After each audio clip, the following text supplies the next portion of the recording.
Hello everyone, welcome in secret study with me. आज के video में हम मैथ पेडागोजी के बारे में बात करेंगे, जिसका टॉपिक है कि गणित अधिगम अवस्थाएं यानी कि मैथ लर्निंग्स फेज।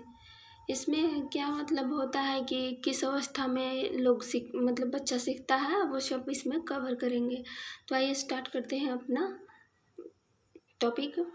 इसमें जो है पहला, जैसे कि शुरू में है कि बच्चा में जन्म से किशोरावस्था तक गणित से संबंधित अलग अलग मानसिक परिवर्तन देखने को मिलते हैं, जो कि जन्म से किशोरावस्था तक 6 अवस्थाओं से होकर गुजरता है। यानी कि बच्चा जब से जन्म लेता है और जो किशोरावस्था जिसको हम बोलते हैं एडोलसेंस, वहाँ तक सीखने में 6 अवस्थाओं से होकर गुजरता है। पहला जो अवस्था होता है आरंभिक अवस्था, जिसे हम बोलते हैं इमर्जेंट फेज। दूसरा अवस्था जो होता है मिलान अवस्था यानी मैचिंग फेज। तीसरा जो होता है परिमाणात्मक अवस्था यानी कि क्वांटिफाइंग फेज। और चौथा जो होता है विभाजनात्मक अवस्था, जिसे हम बोलते हैं पार्टीशनिंग फेज। पांचवा होता है गुणनखंडीय अवस्था, जिसको हम फैक्टरिंग फेज बोलते हैं। और छठवा होता है संक्रियात्मक अवस्था यानी ऑपरेशनल फेज। तो ये पूरा 6 अवस्था है। एक अवस्था को हम क्लियर करते चलेंगे। इसमें है पहला अवस्था जो इमर्जेंट फेज हमने देखा, जिसको बोलते हैं कि आरंभिक अवस्था। उसमें है कि 0 से 3 वर्ष की आयु तक ये होता है। 0 से 3 वर्ष की आयु तक उसमें होता है। इस अवस्था में बच्चा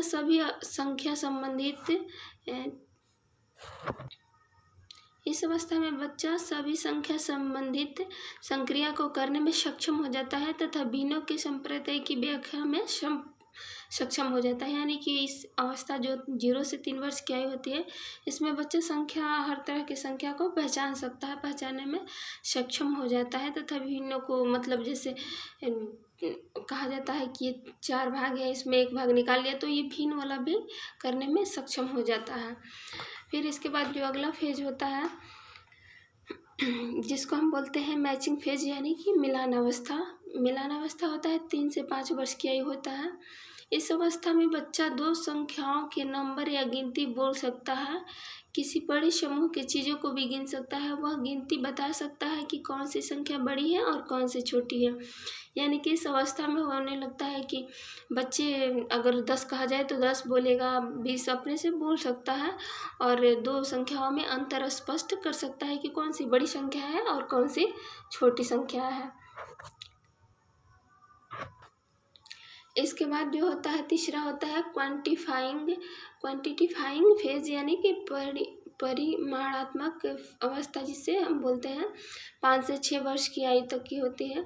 इस अवस्था में बच्चा विभिन्न तरीके से संख्या को व्यक्त करना सीख जाता है। जैसे कि 7 को अगर 4 + 3 भी लिख सकता है, 7 को 5 + 2 भी लिख सकता है, 6 + 1 भी लिख सकता है, विभिन्न तरीके से 7 + 0 भी लिख सकता है। तो ये अपना विभिन्न तरीके से व्यक्त करने लगता है।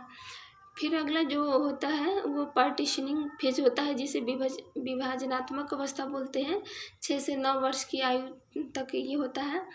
इस अवस्था में बच्चा बड़ी संख्याओं को स्थानीय मान पर विभाजन कर 2 या 3 संख्याओं के नंबर जैसे 2, 4, 6 इसको तोड़ सकता है, खंडित कर सकता है। जैसे 2 है, सैकड़ा के स्थान पे है तो वो 200 लिख लेगा। फिर 40 है दहाई स्थान के स्थान पे तो 40 लिख लेगा। और 6 है इकाई स्थान के पे तो 6 लिखेगा। इसको सबको एक साथ जोड़ के 246 कर सकता है। इसके बाद होता है कि फैक्टरिंग फेज यानी कि गुणनखंडीय अवस्था, जिसे 9 से 11 वर्ष की आयु में होता है। इस अवस्था में बच्चा एक दर्जन में कितनी वस्तुएं हैं और 3 या 4 दर्जन में कितनी होगी, इस तरह की संख्याओं का पता लगा सकता है। एक बालक के पास 4 पेंसिल है तो 8 बालक के पास कितनी पेंसिल होंगी, इस तरह के प्रश्न हल कर सकता है। यानी कि थोड़ा सा लॉजिक लगा के मैथ को सॉल्व कर सकता है, क्वेश्चन सॉल्व कर सकता है। छोटी छोटी जो मैथ है वो सब हल कर सकता है। फिर इसके बाद लास्ट जो आता है हमारा होता है ऑपरेशनल फेज यानी कि संक्रियात्मक अवस्था। ये होता है 11 से 13 वर्ष की आयु तक, जो कि एडोलसेंस में ये आ जाता है पीरियड।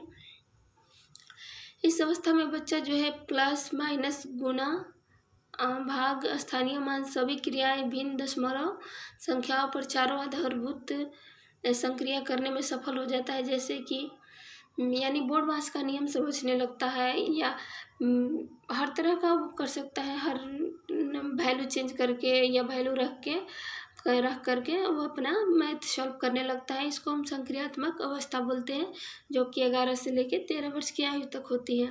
तो ये हमारा सबसे लास्ट फेज था, ऑपरेशनल फेज, यानी 6 अवस्था तक होता है जन्म से लेकर एडोलसेंस तक।